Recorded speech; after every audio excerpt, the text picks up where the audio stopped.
사도 바울이 비장한 각오를 하고 있는 것을 보게 됩니다.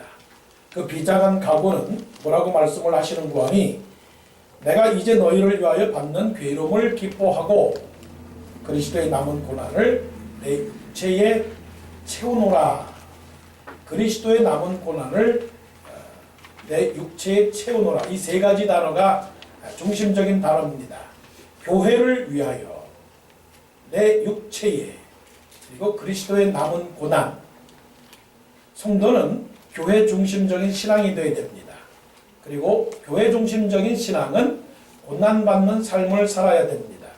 고난받는 삶은 정신적, 마음적, 생각적, 계획적 그런 고난이 아니고 몸소 체험하는 그런 고난을 받아야 됩니다.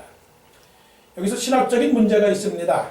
어떤 문제가 있었느냐면 그리스도의 남은 고난이다 라고 했을 때 그러면 예수님께서는 아직도 그 고난받은 것이 부족했는가? 그런 문제가 있습니다. 그런데 그렇게 부족했다. 예수님께서 십자가를 지시고 모든 사람들을 위해서 부속했던 구원의 사건은 완전합니다. 그래서 예수님께서 십자가에서 죽으실 때에 다 이루었다라고 말씀을 하셨습니다. 다 이루었다라고 하는 것은 하나님의 말씀에 의하여 계획에 의하여 하나님의 아들이 하나님의 뜻에 순종을 해서 십자가를 지시고 모든 죄를 위하여 고난받으셨는데 그것으로 다 이루었다라고 하는 겁니다. 그러니까 예수님께서는 더 이상 받을 고난도 없으시고 하나님께서 원하시는 모든 고난을 다 이루신 것입니다. 그러면 왜 사도 바울은 그리스도의 남은 고난이라고 했는가? 이렇게 생각해 볼 수가 있겠습니다. 자, 주치 의사가 수술실로 들어갑니다. 수술실에 들어갔는데 거기에 많은 스텝 의사들이 있습니다. 조교수도 있고 부교수도 있고 인턴도 있고 레지던트도 있고 그 다음에 간호사들이 있습니다. 그런데 이제 집도의가 모든 수술을 다 마치고 이렇게 말합니다. 나머지는 너희들이 해라. 그리고 집도의는 수술실을 떠납니다. 왜 그랬을까요? 모든 수술에 참여를 해서 병든 환자를 치료하는 그 모든 영광에 같이 참여를 해서 자부심을 느낄 수 있도록 하려고 했던 그런 계획 때문에 그렇다는 겁니다. 예수님의 고난은 충분했습니다. 그런데 그렇게 우리에게 고난에 대한 남아있는 고난을 우리에게 주신 이유는 예수님께서 고난받으시고 십자가의 그 고통을 당하시고 3일 만에 부활하심으로 예수님은 부활의 영광을 받으셨습니다. 그래서 하나님 보좌에 앉으셨습니다. 그 영광을 우리에게 주시기 위해서 남은 고난이라고 했습니다. 그 남은 고난은 예수님이 걸어가신 그 길처럼 예수님이 받으신 영혼적, 육체적, 시간적, 공간적 모든 삶의 시간 속에서 당하는 그 고난을 말하는 것이다 하는 것입니다. 그렇다면 오늘 본문에서 사도 바울이 그리스도를 위하여 그리스도의 남은 고난을 교회를 위하여 내 육체에 채운다. 그 말씀은 어떤 말씀이냐? 무엇이 고난을 당하는 삶이냐? 그것은 하나님과의 화평입니다. 화평을 이루는 것이 고난입니다. 고난받는 삶이라고 하는 것은 하나님을 따라가는 삶입니다. 그리스도의 제자가 되는 것입니다. 말씀을 순종하는 것입니다. 그건 쉽네요. 그거는 고통이 아니네요. 그 정도라면 내가 충분히 감당할 수 있습니다. 그런데 사실 그럴까요? 그렇지 않습니다. 주의 말씀을 따라 순종하는 것은 어려운 일입니다. 하나님의 명령을 듣는 것은 쉬운 일이 아닙니다. 그렇기 때문에 먼저 하나님과 화평을 이루기 위해서 사는 삶이라고 하는 것은 무척이나 힘든 것이다 하는 것입니다. 하나님과 화평을 이루지 아니하고 믿음 생활하는 것은 그렇게 온전하지 않습니다. 하나님과 화평을 먼저 이룰 때에 사랑과 화평을 이루게 되고 사랑과 화평을 이루게 될 때에 일이 잘 되는 것이고 일이 잘 되게 될 때에 하나님의 축복을 받게 된다라고 하는 것입니다. 자, 예수 그리스도는 이 땅에 화평으로 오셨습니다. 하나님과 모든 사람들에게 그 원수되었던 것, 그것을 모두 다 제해버리기 위해서 예수 그리스도는 화평으로 오셨습니다. 화목자요 중개자요 중보자로 이 세상에 오셨습니다. 그런데 무엇 때문에 이 세상에 오셨을까? 오늘 본문의 말씀을 보니까 사도 바울이 교회의 일꾼된 것은 하나님의 말씀을 이루려 하심이라 라고 했습니다. 하나님의 말씀은 무엇일까요? 하나님의 목적, 하나님의 계획, 하나님의 모든 섭리, 예정 이런 것입니다. 그 예정 가운데 예수님께서 이 세상에 오신 것입니다. 하늘에서 그냥 별똥별이 뚝 떨어지듯이 우연찮게 떨어진 것은 아니고 분명히 예수 그리스도를 하나님의 계획에 의해서 보내주신 것입니다. 그것은 바로 순종입니다. 순종하기 위해서 예수님은 얼마나 고통을 당하셨을까? 그 고통의 흔적은 겟세마네 동산입니다. 겟세마네 동산에서 기도하셨습니다. 그 기도가 단순한 기도인가요? 아니요. 위대한 기도입니다. 우리는 날마다 그냥 무시하고 지나갑니다. 그냥 지나가. 하나님이 봐주실 거야. 하나님이 넘어가실 거야. 그리고 그렇게 신경 안 써도 되는 거야. 왜냐하면 우리는 너무나 바쁘게 살고 있고 그리고 너무나 힘들게 살고 있으니까 하나님과의 관계에 있어서 화평을 이룬다라고 하는 것은 사실은 우리의 삶의 모든 우선순위에서 그렇게 중요한 것은 아니야. 그렇게 생각을 합니다. 그래서 우리에게 중요한 것은 인간관계가 중요한 것이고 우리에게 중요한 것은 직장이 중요한 것이고 우리에게 중요한 것은 자녀교육이 중요한 것이고 우리에게 중요한 것은 건강이 중요한 것이야. 그렇게 된다면 실질적으로 고난이라고 하는 그 모든 주제는 우리에게서 빠집니다. 하나님을 위하고 하나님의 영광을 위하여 살아가는 삶은 고난입니다. 그래서 예수님께서는 20절 말씀에 또 21절 말씀에 이렇게 말씀을 합니다. 자, 20절 그의 십자가의 피로 화평을 이루사 만물고 땅에 있는 것들이나 하늘에 있는 것들이 그로 말미암아 자기와 화목하게 되기를 기뻐하심이라. 21절 전에 악한 행실로 멀리 떠나 마음으로 원수가 되었던 너희를 이제는 그의 육체의 죽음으로 말미암아 화목하게 하사 너희를 거룩하고 흠없고 책망할 것이 없는 자로 그 앞에 세우고자 하셨음이니 라고 말합니다. 하나님의 주제는 거룩입니다. 하나님의 주제는 화평입니다. 화목입니다. 화해입니다. 그런데 우리의 주제는 뭘까요? 우리의 주제는 행복입니다. 우리의 주제는 축복입니다. 우리의 주제는 부자입니다. 우리의 주제는 성공입니다. 그런데 하나님께서는 우리에게 성령을 통해서 계속적으로 말씀을 하십니다. 이리 오너라. 나하고 화평하자. 너와 나와 서로 격의 없이 담을 허물고 너하고 나하고 마음을 통하자. 내가 너에게 축복의 통로가 되겠노라. 내가 너를 나의 아들로 삼고 나의 딸로 삼으리라 말씀을 합니다.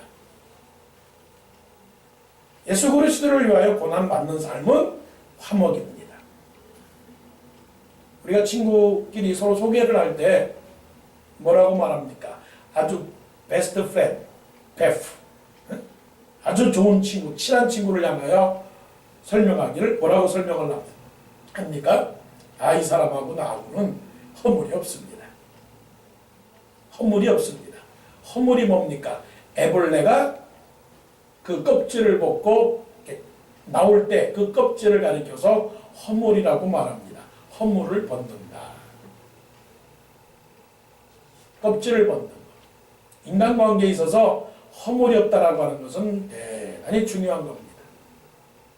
여러분, 서로서로가 허물이 없습니까? 허물이 없는 사이는 사랑하는 사이입니다. 허물이 없다라고 하는 것은 부끄러움이 없다는 겁니다.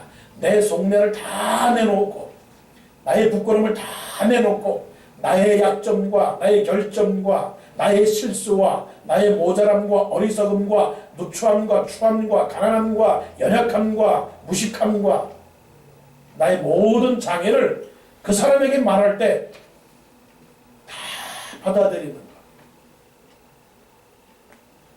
내가 큰 잘못을 했을 때에도 그에게 찾아가서 친구야, 내가 실수했다. 용서해라. 받아주겠니? 그런 사람이 인생에 한 사람이라도 있다면, 그 사람이 남편이요, 그 사람이 아내요, 그 사람이 목사요, 그 사람이 직분자요, 그 사람이 나의 직장 동료요, 그 사람이 나의 모든 어렸을 적에 친구라 한다면, 그 사람이 한 사람이라도 있다면 그 사람은 행복한 사람입니다. 성경에서는 바로 다윗과 요나단이 그랬고요, 빌립과 나다나엘이 그런 관계였습니다. 허물이 없는 관계. 여러분, 신앙생활 하시면서 허물이 없는 관계로 계속적으로 발전해 나가기를 원합니다. 허물을 들춰내지 않기를 원합니다. 괜히 뜬물통에 있는, 밑바닥에 있는 생선, 가시, 찌꺼기들을 나무떼기로 휘휘 저어가지고 이게 바로 네 허물이야, 이게 너의 실수야, 이게 너의 잘못이야, 내가 지금까지 지켜봤는데 너는 가능성이 없는 사람이야, 너는 부족해, 너는 자격미달이야, 그러면 안 됩니다. 그래, 내가 너를 용납해, 내가 너를 인정해. 여러분, 한국 사람들이 제일 요즘 잘 쓰는 말이 쌩얼이랍니다. 쌩얼. 쌩얼. 화장 안 한 얼굴. 쌩얼. 생생한 얼굴이죠. 하나님 앞에서 우리는 늘 화장하고 나옵니다. 마음을 화장하고, 몸을 화장하고, 얼굴을 화장하고, 우리의 모든 것을 화장을 합니다. 사실은 처음 에덴 동산에서는 화장을 안 하고 살았어요. 아담과 하와가 하나님하고 같이 교제할 때는 허물이 없는 사이였기 때문에 부끄러움이 없었습니다. 벗었으나 부끄러워하지 아니하더라. 하나님 앞에서 당당했습니다. 허물이 없었기 때문에. 그런데 죄를 짓고 나서는 부끄러워했습니다. 그래서 성경은 성경입니다. 성경은 뭐냐? 거룩해지는 책이고 하나님이 원하시는 것은 거룩한 요구입니다. 그래서 그의 몸된 교회를 위하여 그리스도의 남은 고난을 내 육체에 채운다라고 하는 것은 하나님과 화평을 위해서 부지런히 싸우는 것입니다. 우리의 씨름은 혈과 육에 대한 것이 아니요 정사와 권세와 이 세상의 주관자들과 하늘에 있는 악의 영들에게 대함이라 싸우는 겁니다. 악의 영들과 싸우는 겁니다. 잠언 6장에서 보게 되면 하나님께서 미워하시는 것이 7가지가 있다고 그랬어요. 여호와의 미워하시는 것, 그 마음에 싫어하는 것이 6, 7가지니 곧 교만한 눈과 거짓된 요와 무지한 자의 피를 흘리는 손과 악한 계교를 꾀하는 마음과 빨리 악으로 달려가는 발과 거짓을 말하는 망령된 증인과 형제 사이를 이간하는 자니라. 뭐가 고난일까요? 그냥 저 어느 나라의 고난주간에서 행하는 의식처럼 십자가를 지고 피를, 자기 몸에 피를 흘리면서 예수님이 지고 가신 그 십자가를 지는 고통을 내가 당하겠다. 그것이 고난입니까? 아닙니다. 고난은 하나님과 화목하기 위해서, 화평하기 위해서. 하나님과 화평하고 하나님하고 화목하면 그 마음에 평강이 찾아옵니다. 그 마음에 평안이 찾아옵니다. 그 마음에 평범한 것이 축복인 줄 압니다. 그래서 모든 사람들은 평균적이다, 모든 사람은 평등하다라고 하는 것을 깨닫습니다. 이거 굉장히 중요한 진리입니다. 하나님하고 평화하는 사람, 하나님하고 화평하는 사람은 어떻다고요? 화평하고 화목하고 화기하고 그런 것입니다. 고난받는, 그래서 몸된 교회를 위하여 육체에 채우는 하나님과 화평하는 사람들이 되기를 원합니다. 또 말씀 속에서 보게 되니까 사도 바울의 비장한 각오는 뭐냐면 믿음으로 살겠다. 믿음으로 살겠다라고 하는 비장한 각오를 지금 하고 있습니다. 믿음으로 살겠다. 말씀 보게 되면 23절 말씀을 보십시오. 만일 너희가 믿음에 거하고 터위 위에 굳게 서서 너희 들은 바 복음의 소망에서 흔들리지 아니하면 그리하리라. 그리하리라. 믿음에 거하고 터위 위에 굳게 서서 너희의 들은 바 복음의 소망에서 흔들리지 아니하면 그리하리라. 무엇이 고난입니까? 믿음으로 사는 것입니다. 그런데 믿음으로 사는 사람은 어떤 사람이 되어야 되느냐? 흔들리지 않아야 되는 것입니다. 교회가 흔들리지 말아야 되고 믿는 사람들이 흔들리지 말아야 됩니다. 내가 이 반석 위에 내 교회를 세우리니, 이 말씀은 개인적으로 이렇게 생각하면 되겠습니다. 내가 이 반석 위에 내 신앙인을 세우리니, 이 말씀 위에 교회를 세우고 말씀 위에 믿는 사람들을 택하여 세우고 믿는 사람들을 불러서 교회를 세우겠다 하는 겁니다. 믿음의 증거는 흔들리지 않는 겁니다. 믿음의 증거는 흔들리지 않는 겁니다. 믿음이 있다고요? 바위가 되는 겁니다. 바위가 뭡니까?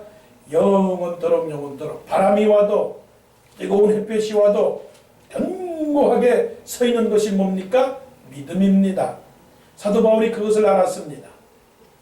그래서 말합니다. 믿음에 거하고 믿음에 살라, 믿음에 뿌리를 박으라, 믿음의 자리를 잡으라. 그리고 터위에 굳게 서서 너희들은 바 복음의 소망. 복음의 소망은 뭡니까? 하나님이 우리와 함께 하신다. 이게 소망입니다. 하나님은 우리를 떠나지 아니한다.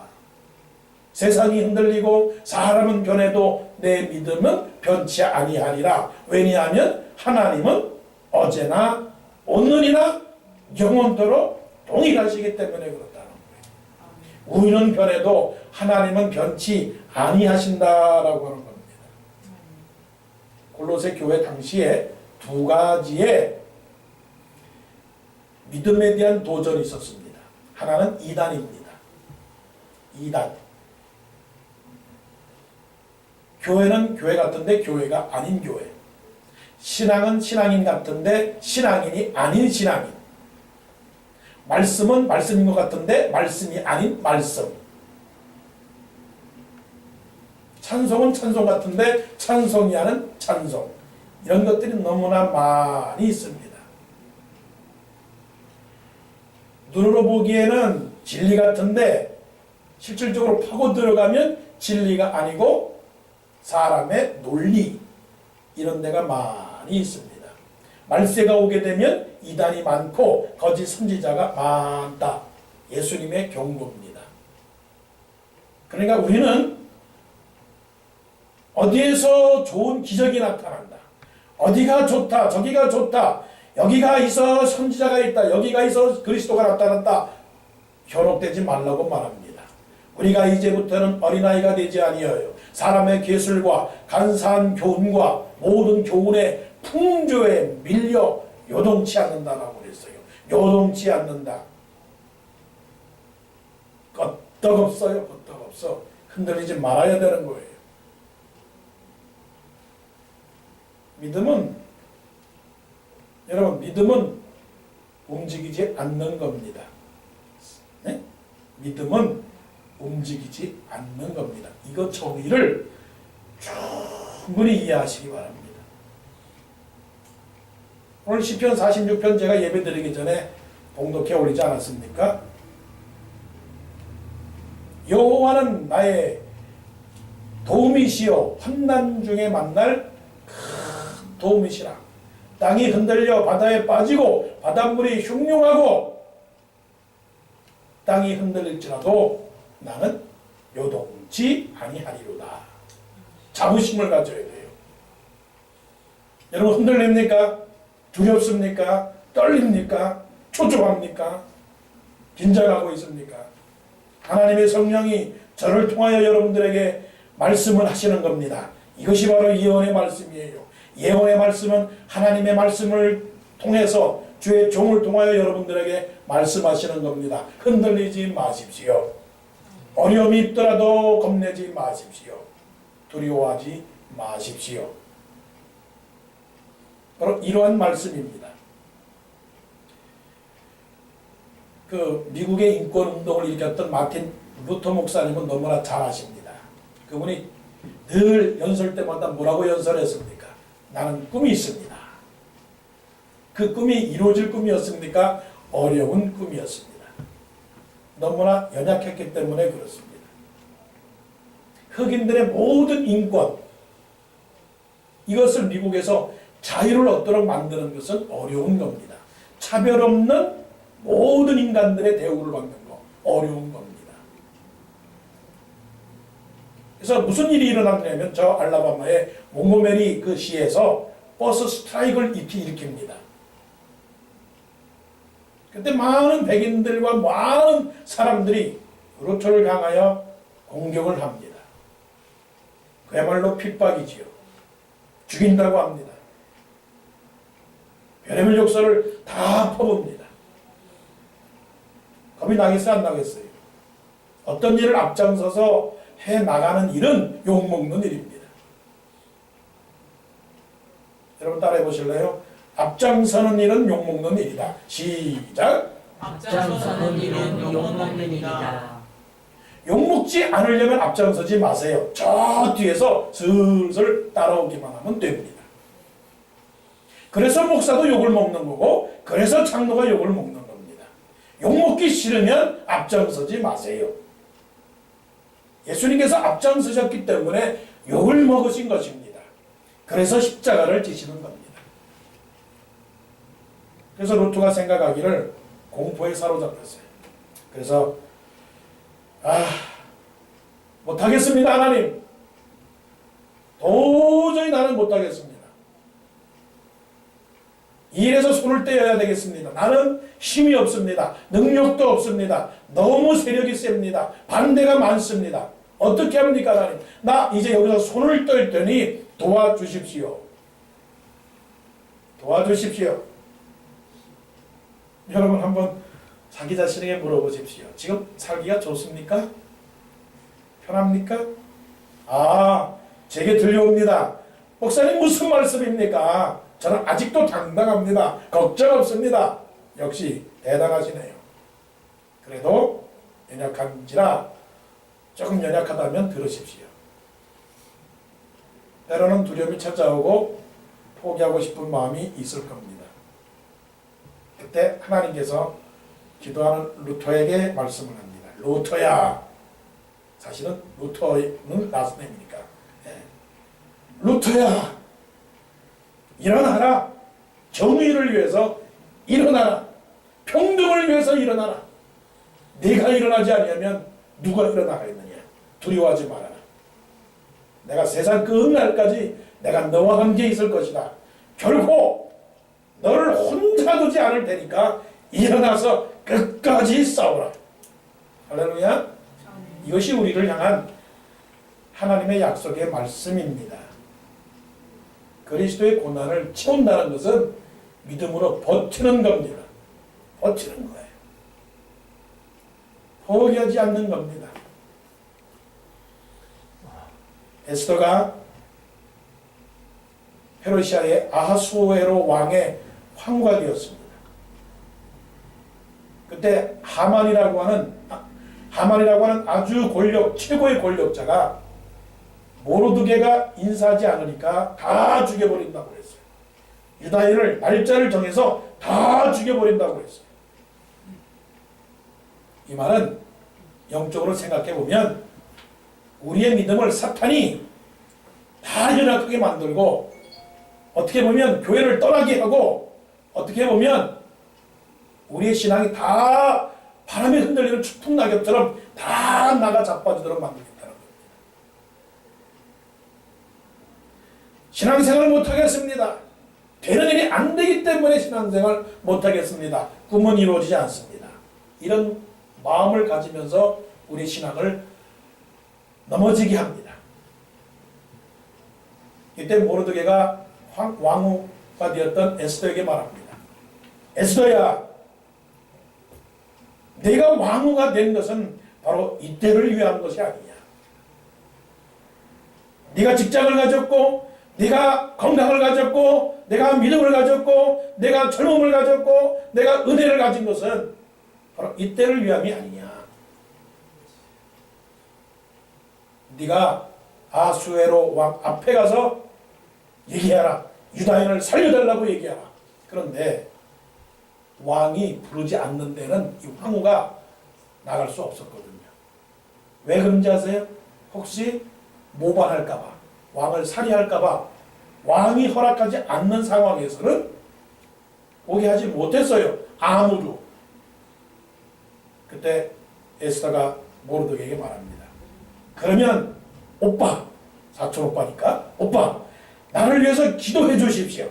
나를 위하여 금식 기도해 주십시오. 나도 기도하겠습니다. 모르드게가 말합니다. 네가 만일 기도하지 않게 되면, 네가 이때를 위해서 네가 할 일을 다하지 아니하면 하나님은 어떻게 해서라도 다른 사람을 통하여 구원하실 것이다. 그러나 만일 네가 하지 않게 되면 하나님의 심판이 너와 너의 가족을 떠나지 않을 것이다. 그래서 에스더는 기도합니다. 나를 위하여 기도해 주십시오. 기도합니다. 그리고 말합니다. 죽으면 죽으리라. 할렐루야. 아멘. 여러분 믿음의 각오가 이렇게 서야 합니다. 죽으면 죽으리라. 죽으면 죽으리라. 가는 겁니다. 끝까지 넘어지지 않고 흔들거리는 겁니다. 흔들리지 않고 가는 겁니다. 그럴 때 이 믿음의 고난이 바로 그리스도를 위한 고난인 줄 알고 하나님께서 우리에게 주시는 그런 고난을 표에 채우는 삶입니다. 자, 마지막입니다.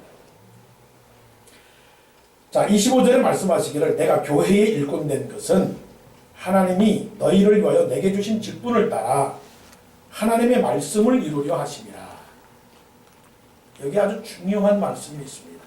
하나님의 말씀, 나를 향한 하나님의 말씀, 우리를 향한 하나님의 말씀, 우리의 태어남과 우리의 성장과 우리의 인생의 모든 것, 생사화복, 흥망성쇠, 이게 우연입니까? 아닙니다. 나를 택하시고 나를 의롭다 하게 하시고 나를 영화롭게 하신 하나님께서 모든 목적을 이룰 것입니다. 그래서 이제는 어떻게 해야 되느냐? 28절 우리가 그를 전파하여 각 사람을 권하고 모든 지혜로 각 사람을 가르치면 각 사람을 그리스도 안에서 완전한 자로 세우려 함이니. 기독교는 역동적입니다. 기독교는 진보적입니다. 발전적인 것입니다. 창조적인 것입니다. 움직이지 않고 가만히 있는 것이 아닙니다. 그래서 기독교는 명사가 아니고 동사입니다. 기독교는 계속적으로 자동차가 굴러가듯이 계속 움직이는 겁니다. 명상만 하는 종교가 아닙니다. 착각하지 마세요. 가만히 앉아서 눈 감고 내 마음의 정신과 내 영혼의 고통을 제하버리기 위해서 묵상하는 묵상의 종교는 아닙니다. 기독교는 액티브한 겁니다. 그래서 예수님이 말씀하십니다. 그러므로 너희는 가서 모든 족속으로 제자를 삼고 아버지와 아들과 성령의 이름으로 세례를 주고 내가 분부한 모든 것을 가르쳐 지키게 하라. 가르쳐 지키게 하라. 믿는 사람들은 뛰어다녀야 됩니다. 믿는 사람들은 부지런해야 됩니다. 그래서 배워야 되고 그래서 알아야 되고 그래서 조금이라도 노력을 해야 되는 겁니다.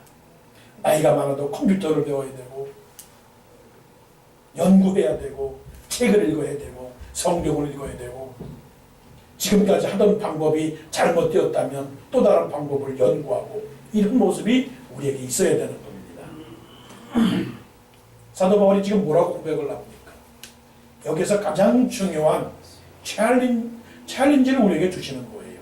사도 바울이 하나님과 화평을 하겠습니다. 믿음으로 살겠습니다. 그거는 지금 사실은 소극적인 거예요. 근데 여기서 적극적으로 말합니다. 나는 그리스도를 전파하겠다. 여러분에게 물어봅니다. 제일 힘든 일이 뭡니까? 하나님과 화평하는 게 힘듭니까? 믿음으로 사는 것이 힘듭니까? 아니면 전도하는 게 힘듭니까? 전도하는 게 힘듭니다. 남의 얘기하는 건 참 쉬워요. 남의 얘기를 수다하는 것은 좋아요. 수다. 근데 전파하는 것은 힘듭니다. 수다는 머리에서 나옵니다. 머리에서. 수다는 머리에서 나옵니다. 그런데 전파는 가슴에서 나옵니다. 가슴에서. 왜 가슴에서 나오느냐? 전파하는 것은 비밀을 가지고 있어야 돼요. 비밀. 비밀은 나쁜 비밀이 아니고 벅찬 비밀입니다. 뭐 요즘 들어보니까 라러리 맞은 사람이 아직도 자기가 라러리 맞았다고 얘기를 안 한대요.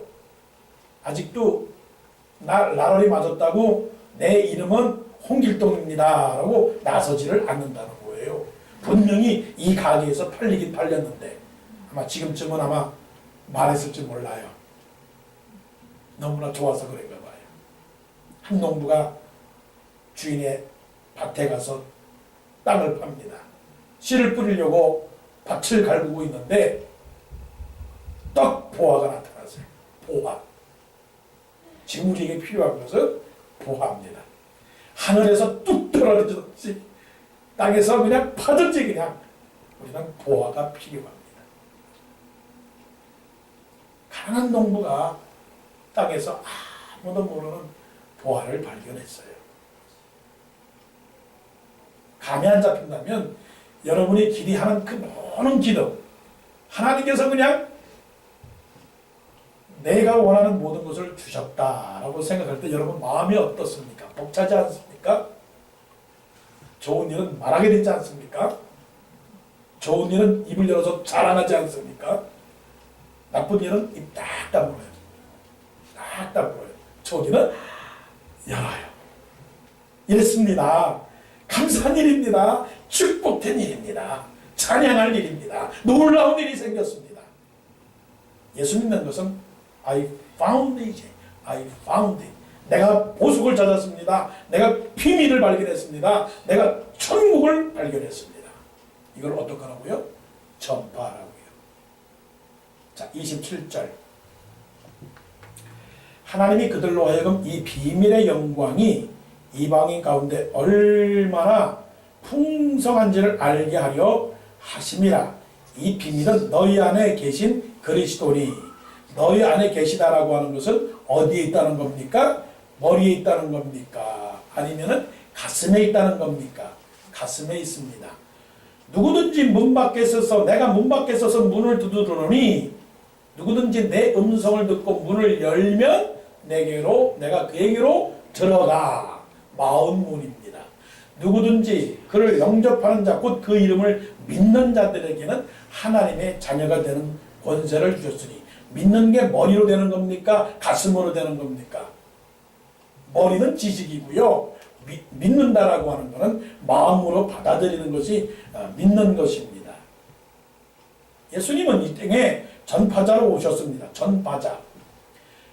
그리스도 하나님을 전파하기 위한 전도자로 오신 것입니다. 그래서 그리스도를 증거자라고 합니다. 증거자로 이 땅에 와서 어떤 일을 당했습니까? 모욕과 멸시와 천대와 환난과 핍박과 모든 비난과 채찍질과 배반과 누명과 눈물, 이 모든 것을 다 예수님은 당하셨던 거예요. 이제 우리는 준비를 해야 됩니다. 여러분, 멸시를 받을 준비가 되어 있습니까? 천대와 모욕과 채찍과 조롱과 비난과 누명과 배반과 눈물을 흘릴 준비가 되어 있습니까? 이게 전파자입니다. 이게 그리스도를 위하여 받는 고난입니다. 마귀는요, 뭐라고 말하는지 아십니까? 그냥 이대로가 좋아. 그냥 가만히 좀 있어. 가만히. 왜 그렇게 자꾸만 움직이려고 그래? 소란스럽게. 가만히 좀 계세요. 정말. 사단은 그래요. 이 성령이 말씀하십니다. 잠자는 자요, 성령이 말씀을 합니다. 잠자는 자요, 죽은 자 가운데서 깨어 일어나라. 그리스도께서 내게 비치시느니라. 1800년도 시카고의 무디, D.L. 무디는 유명한 전도자입니다. 전도에 열정을 가진 사람이에요. 내가 하루에 한 사람에게는 전도하리라. 이런 좋은 목표를 세우세요. 기도할 제목이 없어요? 기도하세요. 하나님, 제가 D.L. 무디처럼 하루에 한 사람에게는 전도하겠습니다. 어려운 일입니다. 사실 그거는 직장에서 일하는 것보다 더 어려운 일입니다. 만날 사람도 없고 자신도 없고 능력도 없고 한국 사람하고 관계도 없이 모든 사람들에게 말하려고 하는 자신감을 가지세요. 결정을 하세요. 예수 믿으십니까? 교회 다니십니까? D.L. 무디가 그런 작정을 하면서 하루하루 그렇게 전도를 했습니다. 그래서 시카고의 대부흥을 일으켰지 않습니까? 미국의 부흥을 일으켰습니다. 하나님이 우리에게 지금 주시는 성령의 도전이고 명령입니다. 착각하지 마세요. 부흥하기 위해서 전도하는 게 아니고 하나님의 말씀이니까 전도해야 하는 거예요. 근데 그날은 어떻게 전도를 못했어요? 근데 밤에 자려고 누워있는데 하나님이 마음을 책망하시는 겁니다. 너 하루에 한 명씩 전도하고 하겠다고 말해놓고서는 왜 안 하느냐? 가슴에 찔림이 왔어요. 찔림. 해야 할 일이 있는데 하지 않은 것에 대한 찔림. 이게 누구의 사람이에요? 성령의 사람이에요. 찔려요, 여러분? 찔리기를 바랍니다. 찔리는 것을 찔리다고 말하는 말씀의 찔림이 그게 사람의 찔림입니까? 성령의 찔림입니까? 그것이 사람의 찔림이라고 말한다면 은혜가 아니고요. 성령의 찔림이라고 말하는 사람은 말씀입니다. 그게 은혜죠. 그래서 그냥 벌떡 일어났어요. 벌떡 밤거리를 다닙니다. 그런데 술주정뱅이가 있는 거예요. 그래서 한 사람을 만난 겁니다. 그래서 그 사람에게 다가가서 말합니다. 예수님을 아십니까? 예수님을 믿으십니까? 술주정뱅이가 그 말을 제대로 듣겠습니까? 뭐야 이거? 뭐야 이거? 그리고서는 집에 들어가서 잤습니다. 근데 3개월이 지나자 무디의 집에 누가 문을 놓고 똑똑똑 합니다. 근데 그게 누군지 아시겠죠? 그 사람이에요. 그 사람이 누굽니까? 3개월 전에 밤에 일어나서 지나가는 술주정뱅이에게 예수를 아십니까? 예수를 믿으십니까? 라고 했던 그 사람이었다는 겁니다. 여러분, 전도의 열매를 내가 거두려고 하지 마세요. 작정하세요, 여러분. 도전하세요. 그냥 지나가는 말로라도 교회 다니세요. 예수 믿으세요. 자, 씨는 누가 뿌립니까? 우리가 뿌립니다. 거두는 건 누가 거둡니까? 하나님이 거두십니다.